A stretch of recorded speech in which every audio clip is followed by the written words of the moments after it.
Үшінші дәрісіміздің тақырыбы, құрметті студенттер, қазақ әдеби тілінің даму тарихын дәуірлеу мәселесі деп аталады. Әдеби тіл ұғымын зерттеушілер арасында әдеби тілдің қалыптасу тарихына, оның дамуын белгілі бір дәуірлерге бөлу мәселесіне байланысты бірыңғай пікір жоқ. Жалпы әлемдік лингвистикада дүние жүзіндегі әдеби тілдің қалыптасу тарихы негізінен үш түрлі жолмен болған деген пікір бар. Бірінші, көп жағдайда белгілі бір халықтың ұлттық әдеби тілі сол халықтың бір ғана аймағы сөйлейтін бір диалектің негізінде қалыптасады. Мұндай жағдайда әдеби тілге негіз болған диалекті өзге диалектілерден белгілі бір артықшылықтарымен ерекшеленеді. Мысалы, ол диалектіде сөйлейтін халық тобының өзгелерден экономикасы, кәсіби жағынан артықшылығы, озық мәдениеті болуы мүмкін. Немесе өзге диалектілермен салыстырғанда сөздік қоры мол болуы, сол халыққа тегіс танымал әдеби шығармалары болуы да ықтимал. Сондай-ақ сол диалекті өзге диалектілерге қарағанда географиялық жағынан орталықта орналасуы да мүмкін. Мысалы, орыстың әдеби тілі Москва диалектісі негізінде қалыптасты дегенде, тіл мамандары осындай жағдайларды негізге алады. Немесе татар әдеби тілінің қалыптасуына Қазан диалектісі ерекше орын алады. Өйткені бұл диалектінің грамматикалық құрылысы мен фонетикалық жүйесі жетілген, географиялық жағынан орталықта орналасқан, ірі өнеркәсібі, мәдениеті дамыған, оқу орындары бар ірі қаласы бар еді. Екіншіден, белгілі бір тарихи себептер мен кейбір халықтың әдеби тілі өз тілі емес, өзге халықтың тілі болуы мүмкін. Бұл жағдай сол халықтың тәуелсіздігінен айырылып, өзге халықтарға тәуелді болуымен байланысты. Мұның мысалын тарихтан да, қазіргі өмірден де көптеп көруге болады. Мысалы, үнді елінің әдеби тілі көп жыл бойы ағылшын тілі болып келді. Бразилияның әдеби тілі Португал тілі болса, Аргентина мен Кубаның әдеби тілдері испан тілі. Үшінші, кейбір халықтың әдеби тілі белгілі бір диалектінің негізінде емес, жалпы халықтық тілдің негізінде қалыптасатын жағдайлары да болады. Ал жалпы халықтық тіл ру, тайпа диалектілерінің негізінде әдеби тіл қалыптасудан көп бұрын бір тілге айналып, бұл процеске барлық диалектілер мен говорлар бірдей қатынасады.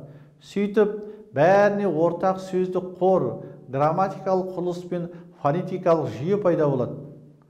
Қазақ тілі ғалымдарының көпшілігінің пікірінше, қазақ әдеби тілінің қалыптасуына осы үшінші жол тән деп саналады. Яғни, қазақтың халықтық әдеби тілінің қалыптасуында барлық диалектілер қатынасып, оған бірінің грамматикалық құрылысы, бірінің сөздік қоры, бірінің фонетикалық жүйесі негіз болғанға ұқсайды. Сондықтан қазақ ауыз әдеби тілінің ұлттық жазба әдеби тілге айналу процесі аса қиындықсыз өткен. Сонымен қатар әдеби тілдің дамуында көркем әдебиет ерекше рөл атқарады. Әдеби тілді, соның ішінде ұлттық әдеби тілді қалыптастыруда белгілі ақын жазушылардың шығармашылығының да ықпалы күшті болады. Мысалы, орыстың ұлттық әдеби тілінің қалыптасу тарихында Пушкиннің, қазақта Абай мен Ыбырайдың, армяндарда Абабаянның, түркменде Мақтұмқұлының, татарда Тоқайдың, Әзербайжанда Ахундовтың орны ерекше деп есептеледі. Әдеби тілдің ғылыми негіздегі әліпбиі, емлесі, терминологиясы, грамматикасының болуы, сөздіктерінің жасалуы, оны дамытуға, мәдениетін арттыруға септігін тигізбек. Әдеби тілдің даму тарихын дәуірлеу мәселесі аса күрделі, және ол әдеби тілдің тарихы қай кезеңнен басталады деген мәселенің шешілуімен тығыз байланысты. Қазақ әдеби тілінің басталар тұсы қай кезең деген сұраққа мынадай түрлі пікірлер орын алған. Бірінші, қазақ әдеби тілінің тарихы ертеден, көне түркі дәуірінен, ғұндар мемлекеті кезінен басталады. Бұл пікірді айтушылар Мұсабаев, Әлкей Марғұлан, Бейсенбай Кенжебаев. Екінші, қазақ әдеби тілінің тарихы 18 ғасырдан басталады. Бұл пікірді қолдаушылар Қажы Жұмалиев, Мәулен Балақаевтар. Үшінші, қазақ әдеби тілінің тарихы 19 ғасырдың екінші жартысынан басталады.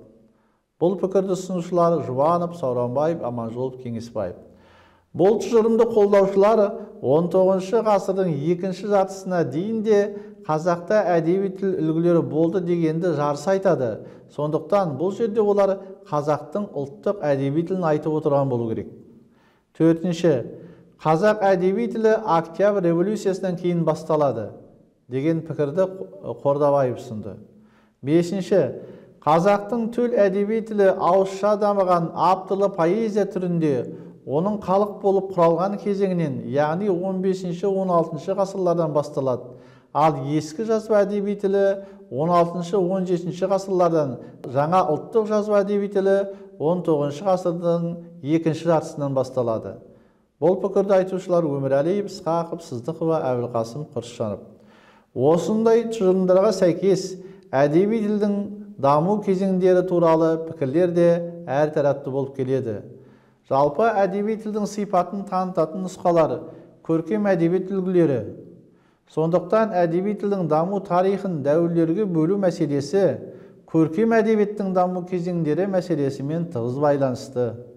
Осыған орай қазақ әдебиетінің даму кезеңдері туралы пікірлерді қарастырғанда олар да әртүрлі. Ертедегі қазақ әдебиеті хрестоматиясында әдебиет тарихы 5 дәуірге бөлініп берілген. Бірінші, көне дәуір әдебиеті. Қазақ қауымының рулық ұлыстық дәуірі. Бұл кезеңдегі әдеби шығармалары көптеген түркі халықтарына ортақ. Бұл енді 5 және 14 ғасырлар аралығы. Екінші, хандық дәуір әдебиеті. Қазақтың төл әдебиетінің алғашқы кезеңі. Бұл 15-18 ғасырлар. Одан кейін 3-19 ғасырдағы әдебиет. Төртінші, 20 ғасыр басындағы бұқарашыл әдебиет, яғни 1900 жылдардан 20 жылдарға қарай. Бесінші, социалистік дәуір әдебиеті. Қазақ совет энциклопедиясында әдебиет тарихы мынадай тарихи дәуірлерге бөлінген. Бірінші, 4-8 ғасырлар түркі дәуіріндегі әдебиет. Екінші, 9-12 ғасырлар мұсылман дәуіріндегі әдебиет. 13-14 ғасырлар Алтын Орда дәуіріндегі әдебиет. 4-15-18 ғасырлар Қазақ хандығы дәуіріндегі әдебиет. Әдебиет зерттеушілерінің көпшілігі 15 ғасырдан кейінгі әдебиетті қазақтың өзінің төл әдебиеті деп таниды. Қазақ әдебиет танушыларының енді бір тобы қазақтың төл әдебиетін 18 ғасырдан Бұқар жырау шығармашылығынан бастайды. Осыған орай қазақ әдеби тілінің даму тарихы да 18 ғасырдан басталады деген пікір де бар. Мәулен Балақаев концепциясы негізінде айтылған мынадай тұжырымда бар. Бірінші, 18-19 ғасырдағы әдеби тіл. Екінші, 19 ғасырдың бірінші жартысындағы әдеби тіл. Үшінші, 19 ғасырдың екінші жартысындағы әдеби тіл. Төртінші, 20 ғасыр басындағы әдеби тіл. Бесінші, 1920-30 жылдардағы әдеби тіл. Алтыншы, 1940 жылдардағы әдеби тіл. Әдеби тіл халықтың не ұлттың мәдениетінің белгілі бір көрінісі. Ол әрбір халықтың өзі жасап отырған дәуіріндегі қоғамдық экономикалық саяси шаруашылық өмірімен тікелей байланысты.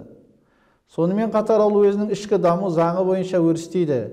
Әдеби тіл қоғам дамуымен байланысты үнемі өзгеріп дамып отырады. Сондықтан әдеби тілдің даму кезеңдерін тарихи тұрғыдан қарастыру керек болады. Осыған байланысты профессор Рабиға Сыздықова қазақ әдеби тілінің даму кезеңдерін тарихи тұрғыдан үлкен екі дәуірге бөліп қарастырады. Бірінші, қазақ халқының ұлттық кезеңге дейінгі әдеби тілі. Екінші, қазақ халқының ұлт болып қалыптасқан кезіндегі әдеби тілі. Бірінші дәуір қазақтардың дербес халық болып құралып, қазақ хандығы тарих сахнасына шыққан 15 ғасырдан басталып, 19 ғасырдың екінші жартысына дейінгі мерзімді қамтиды. Бұл дәуірде қазақтың ауызша да жазбаша да әдеби тілі қалыптасуының алғашқы тұсы. Бұл тұста ауызша дамыған әдеби дәстүр қазақ хандығының қозғаушы, рух беруші рухани әлеуетіне айналды. Екінші дәуір 19 ғасырдың екінші жартысынан басталады. Бұл тұста қазақтың ұлттық жаңа жазба әдеби тілі қалыптасты. Абай Құнанбаев, Ыбырай Алтынсарин жаңа жазба әдебиетті қалыптастыру арқылы әдеби тілді жаңа кезеңге шығарды.